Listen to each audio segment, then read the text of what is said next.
Bonjour, je veux encore vous parler de mon principe de jeu vidéo éducatif. Et pour ça, je vais prendre l'exemple de Pitfall 2. Donc, ce que vous voyez ici, c'est un jeu qui est sorti sur la Commodore 64 en 1984. Donc, j'ai joué pendant que j'étais à l'école primaire. Ça, c'est une version un peu plus récente de Pitfall, qui est sortie en 2004. Comme vous voyez, elle est en 3 dimensions, plus de couleurs, meilleure résolution et plus évoluée. Mais j'aime quand même mieux cette version-là que celle-ci. Et mes jeux vidéo éducatifs que je veux faire, ça va être basé sur ce style-là. Le style des années 80. Et non pas ce style-là. Je sais que un jeu comme ça se vend beaucoup plus. Même qu'un jeu comme ça ne se vend plus. Ça se vendait avant. Parce que maintenant, les gens veulent des beaux graphiques, des beaux sons. Ils veulent plus quelque chose qui ressemble à un dessin animé ou à un film interactif. Mais ce qui était très bon avec ces jeux-là d'avant, leur simplicité, c'était bon. C'était bon pour le programmeur. Souvent, c'était une personne qui programmait, ou deux, ou trois. Ça coûtait pas beaucoup d'argent.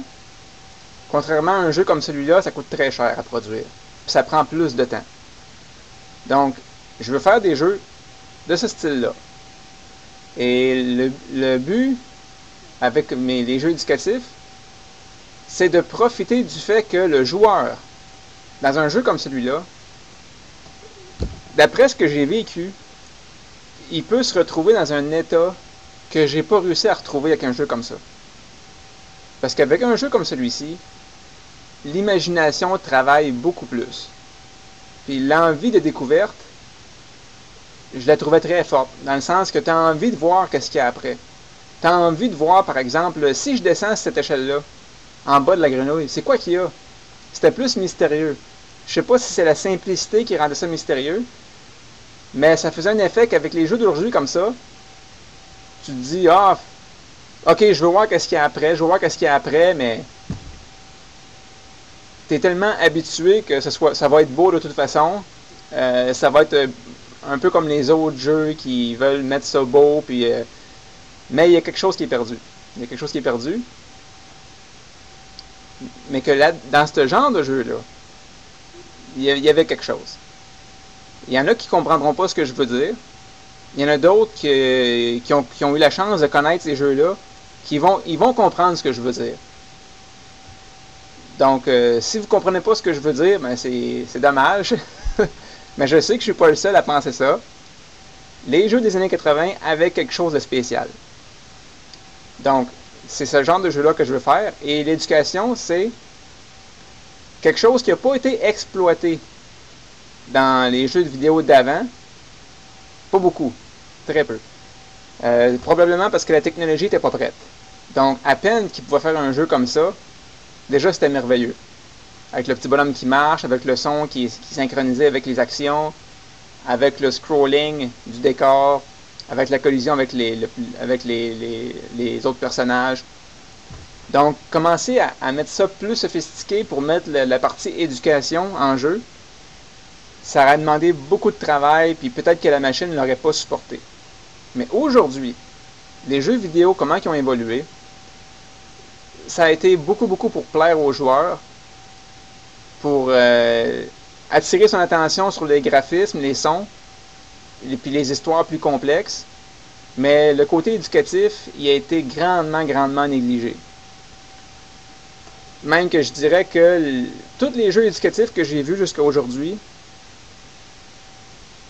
on dirait qu'il y en a pas un qui a vraiment voulu exploiter ce que les jeux vidéo peuvent apporter pour l'éducation. Donc, je vais expliquer un petit peu à quoi je veux en venir. Le joueur, quand il joue, ok, là, il est en mode jeu. Ok. Ça peut être aventure.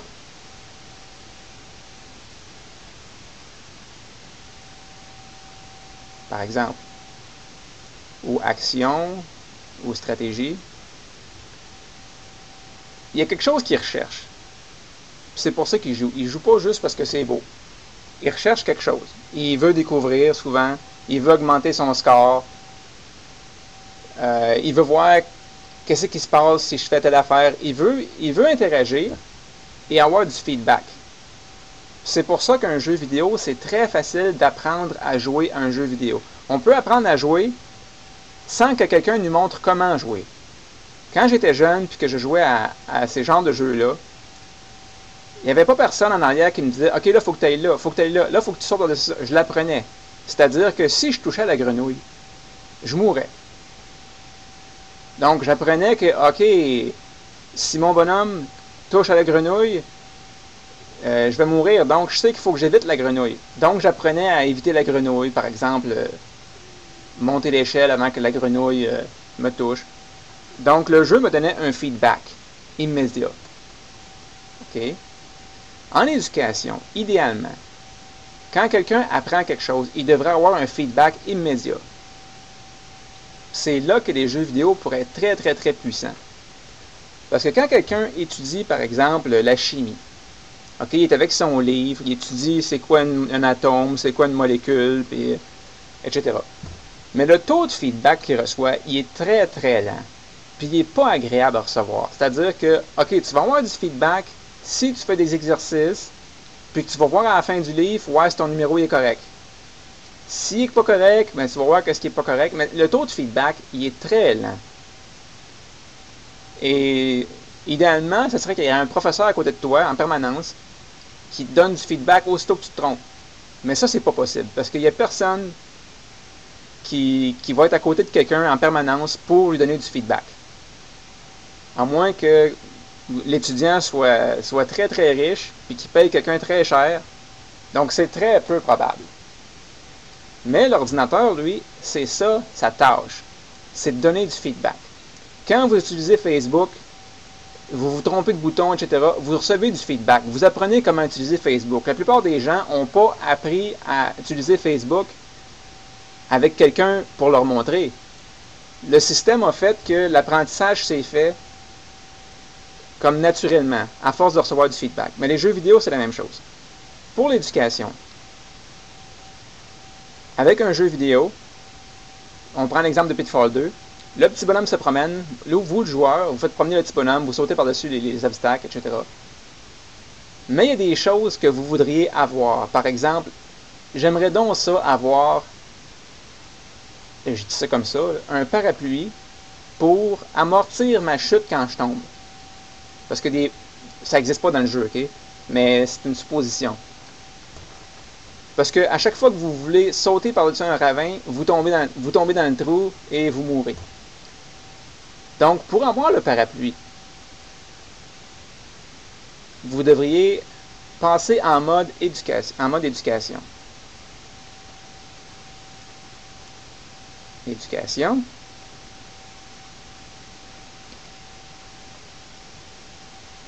Et vous exercez. Donc là, il y a un incitatif qui se crée. C'est-à-dire que vous jouez au jeu, et là, vous ressentez quelque chose, vous sentez le besoin d'avoir ce parapluie-là pour pouvoir sauter par-dessus le ravin en planant avec le parapluie.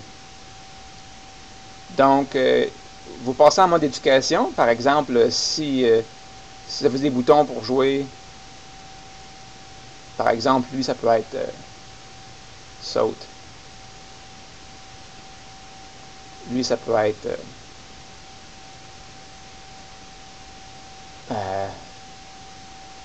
lance des flèches.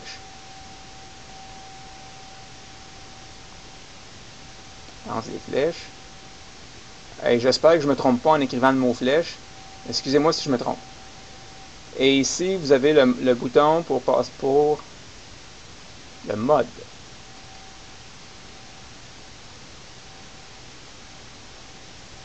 Et vous avez les autres boutons en haut, en bas, à gauche, à droite. OK. Si par exemple vous jouez avec ces 7 boutons-là, les mouvements du bonhomme, sauter, lancer des flèches par exemple, changer de mode. Donc c'est quoi changer de mode? C'est passer de ce mode-là à ce mode-là et vice-versa. Donc, vous jouez, vous sautez, vous lancez des flèches, et à un moment donné, vous avez besoin d'un parapluie. Donc, vous passez en mode éducation et vous vous exercez sur des exercices, par exemple, de chimie. Et là, vous gagnez des points, vous gagnez de l'argent. Plus vous faites d'exercices, plus vous sentez une satisfaction parce que vous gagnez quelque chose. Et vous avez du feedback immédiat. Si on vous montre, par exemple, en mode éducation, est-ce que... on vous montre telle molécule, est-ce qu'il y a de l'oxygène ou il n'y a pas d'oxygène dans telle molécule? Et vous répondez oui, non, il y a combien d'atomes d'oxygène dans telle molécule? Donc, quand vous vous trompez, vous le savez tout de suite. Quand vous avez bien, vous le savez tout de suite parce que vous avez du feedback immédiat, ce qu'un livre ne vous donne vraiment pas aussi facilement. Et un étudiant dans la classe a écouté un enseignant parler, il n'y a pas ce feedback-là immédiat du tout non plus. Puis il n'y a pas le même intérêt. Parce que là, ce que vous pouvez voir, c'est qu'il y a un intérêt. Le joueur, il veut son parapluie. Il est écœuré de tomber dans le ravin parce qu'il n'est pas capable de planer par-dessus son... Ok, je vais le dessiner là, pour que vous compreniez. Là. Tu as le petit bonhomme qui est ici. Puis il y a un gros ravin. Ok. Puis là, il y a une belle entrée secrète. Ok, il a trouvé un temple. Le petit bonhomme de Pitfall. Ça, c'est purement imaginaire, ça n'existe pas dans le jeu. Il a trouvé son temple.